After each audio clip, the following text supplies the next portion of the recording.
کہ मैं तो रोने पर मजबूर हो चुका हूँ। घर में भी बात की कि आज ये वाक़या सामने आया। यकीन करें कि दिल में एक घुटन सी महसूस हो रही है। हंसी नहीं आती, बात करने को दिल नहीं करता। बाज़ी चीज़ें ऐसी है जो इंसान को रोने पर मजबूर कर देती है। उनमें से आज ये वाक़या है जो इस वक्त मैं ये वीडियो रिकॉर्ड कर रहा हूँ, इस गरज से कि अगर आप लोग कोई ऐसी चीज़ देखें तो देखने से पहले पहले उसका कोई सलूशन निकाल दें, ताकि आप ऐसा वाक़या न देख सको जो आपको रोने पर मजबूर कर दे। वाक़या कुछ यूँ है,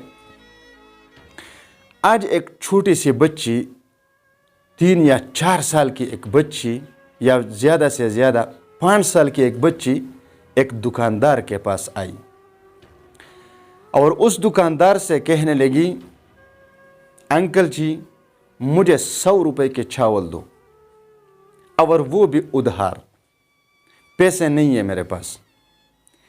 ये बच्ची यतीम है। अब वो दुकानदार उससे पूछ रहा है, तो यकीन करें अगर मैं उस वीडियो को आप लोगों के साथ लगा दूं यहाँ पर, तो शायद बहुत सारे लोग उसको समझ न सकें, क्योंकि वो पश्तो बोल रही है। लेकिन जो मैं बता रहा हूँ ये वही बता रहा हूँ, ट्रांसलेट करता हूँ उर्दू में जो वो बच्ची कह रही है। और वो बच्ची उस शख्स से कह रही है कि हम घर में 6 अपराध हैं और उस 6 अपराध के लिए आप 100 रुपए के चावल दे दीजिए उधार में, क्योंकि हमारे घर में खाना नहीं, सब भूखे हैं। अब अगर कोई बड़ा आदमी होता या कोई बड़ी औरत होती तो हम कह सकते थे कि ये धोखेबाज है, ये है, ये है। लेकिन 4-5 साल की बच्ची को ये बातें कहाँ से आती है कि वो झूठ बोले, धोखा करे।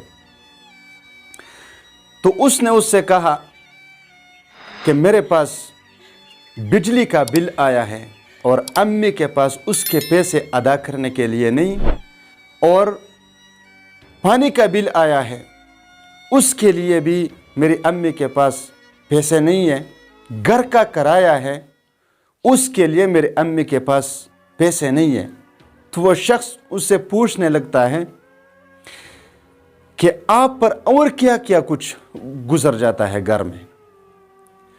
तो उस बच्ची ने एक जुमला कहा, बहुत छोटी प्यारी सी बच्ची थी, और कहने लगी कि अंकल जब बाप फौत हो जाता है ना तो ये सब कुछ गुजारना पड़ता है, ये सब तकलीफ़ें बर्दाश्त करनी पड़ती है, ये तकालीफ उठाने पड़ते हैं। हमारा अब्बू जान वफ़ात हो चुका है, हम यतीम हैं और मेरे माँ के साथ पैसे नहीं होते तो हम भूखे भी रहते हैं, किराए के पैसे भी नहीं होते, बिल के पैसे भी नहीं होते।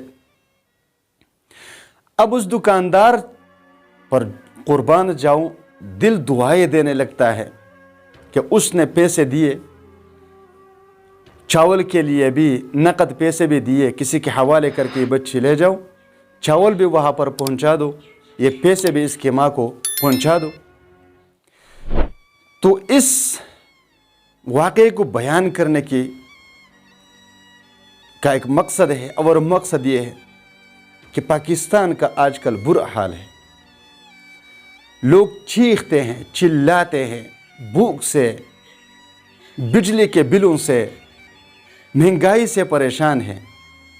खुदा के लिए ऐसे लोगों को तलाश करो, ऐसे लोगों को तलाश करो, ऐसे बच्चों को तलाश करो, और अपने 20,000 और 25,000 माहाना इनकम से 2-3 हज़ार रुपये उनके हवाले कर दो और उनकी मदद कर दो, ताकि ये बच्चे न रोएं, न चीखें, न चिल्लाए, और वो एहसास कमतरी का शिकार न हो।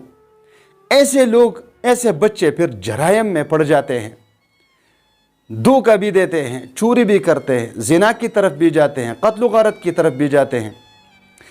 تو اگر آپ کی وجہ سے کسی کا بچہ ایک وقت کا کھانا پیٹ بھر کر کھائے، پڑھائی کے لیے جائے، اسکول کے لیے جائے، مدرسے کے لیے جائے، تو یہ ہم سب کے لیے اور ہمارے پاکستان کے لیے اللہ تبارک و تعالیٰ کی طرف سے رحمت کا ایک ذریعہ بن جائے گا۔ اور اگر اسی طرح یتیم بچے، بیوہ عورتیں چیختی چلاتی اللہ کی طرف ہاتھ اٹھا کر کہتے ہیں، یا اللہ کھانا کھلانے والا کوئی نہیں، مدد کرنے والا کوئی نہیں، بھوک ہے، پیاس ہے، غریبی ہے، کرایہ ہے، تو ہم کیا کریں؟ تو جب اللہ تبارک و تعالیٰ اپنے اس بندوں کی طرف نظر اٹھا کر دیکھے گا کہ یہ امیر کتنے ہیں، یہ غریب کتنے ہیں، تو پھر ہم پر اللہ تبارک و تعالیٰ کی رحمت کہاں سے نازل ہوگی؟ لہٰذا آپ لوگوں سے گزارش ہے کہ ایسے لوگوں کو تلاش کر دو اور ان کی مدد کر دو۔ بس اسی غرض سے میں نے آپ لوگوں کے ساتھ یہ واقعہ شیئر کیا۔